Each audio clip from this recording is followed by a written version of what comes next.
Quand tu es dans la survie, ben ce que tu veux, c'est manger.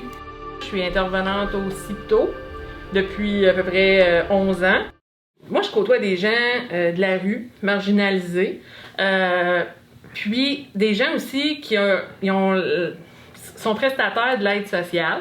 Puis on se le cachera pas, avec 700 quelques dollars pour te loger, te nourrir, payer une petite gâterie, payer tes médicaments et tout ce que tu as de besoin, c'est vraiment minime. Donc, les gens, qu'est-ce qu'ils font? Ils vont essayer de se trouver une place à rester. Puis quand il te reste 100 $ ou 80 $ dans le mois pour subvenir à tes besoins, ben vers qui tu te tournes? Tu te tournes vers ta banque alimentaire. Donc, ce que je fais, c'est que moi, je vais à base et je connais le goût, parce qu'il y en a que ça fait un petit bout que j'ai.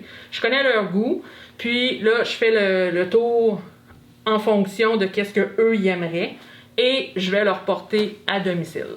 Je pense, moi j'ai des familles, j'ai pas juste des gens seuls. Puis mes familles, je sais que les petits-enfants, ils n'ont pas la chance d'avoir des gâteries ou de choisir à l'épicerie comme d'autres enfants que les parents ont un plus gros salaire. Donc, quand je vois des petites gâteries pour les enfants, des fois, je vais dire, ben, je peux en avoir juste un petit peu, un de plus, puis la petite ou le petit va être content. Fait que ça, je trouve ça le fun. Hey, j'ai eu des pétanques la semaine passée. Ma madame, là, elle était, je sais pas si je peux employer ça comme expression, là, mais elle était folle comme du non. Puis elle me dit, Véro, elle dit, j'ai perdu mon père, elle dit, il y a un mois. Puis elle dit, c'est avec lui que je pouvais manger des crevettes comme des occasions spéciales.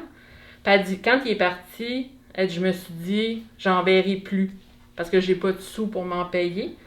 Puis quand je suis arrivée avec ça, elle avait les larmes aux yeux, puis elle me dit, wow! Elle dit, je vais avoir l'impression d'être avec lui.